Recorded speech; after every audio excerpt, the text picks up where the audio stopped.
Hello Wildcats, this is Miss Ivy here for Monday's Marvelous Book Talk.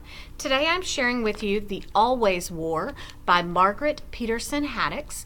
She's one of my favorite authors. She's a science fiction author. She's written the Found series, she's written Among the Hidden, so lots of interesting science fiction books.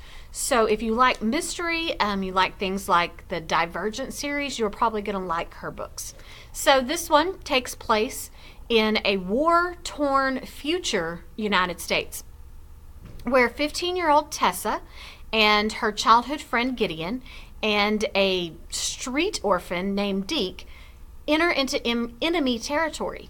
And then they begin to discover the shocking truth about what really caused this war 75 years ago. Whose fault is it? And why are they having to live this way? So to find out and solve the mystery, what really caused all of this to begin with? And do they have to continue living this way? Read The Always War. This is Miss Ivy coming at you from your Wayside Library.